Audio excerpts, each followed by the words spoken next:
নোয়াখালী সদর উপজেলার ১৯ নং পূর্ব চরমটোয়া ইউপি চেয়ারম্যান ফয়সাল বারী চৌধুরীর নির্দেশে ইউনিয়নের বন্যায় কবলিত এলাকায় জলাবদ্ধতা নিরসনের উদ্যোগ গ্রহণ করা হয়েছে।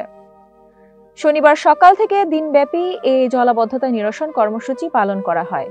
এ সময় জলাবদ্ধতা নিরসন কর্মসূচির তত্ত্বাবধানে ছিলেন ১৯ নং পূর্ব চরমটোয়া ইউনিয়ন বিএনপির সাবেক যুগ্ম সাধারণ সম্পাদক ও ৫ নং ওয়ার্ডের সম্ভাব্য মেম্বার পদপ্রার্থী মোহাম্মদ আবুল কাশেম সহ ইউনিয়নের গ্রাম পুলিশ ও স্থানীয় যুব সমাজ।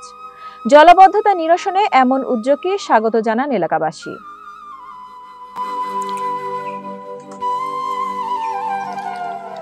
বেল পানি কমন ছাড়া আর বেল বয় দিচ্ছিল মানুষের ক্ষতি করি তো তুই 10 টাকা মাছ ধরবি, এটা তো কোনো উচিত না। হিসাব করতে করতে লক্ষ লক্ষ মানুষ ডুবে রয়েছে। এই যে তোরা এই জায়গায় বাঁধ দিলি, পানিটা কিভাবে আটকে দিলি?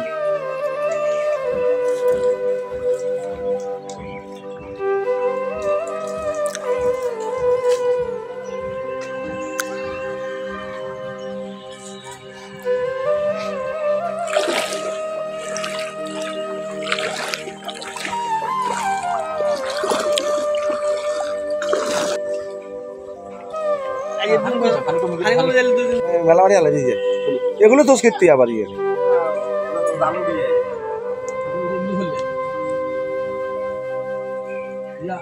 ভাই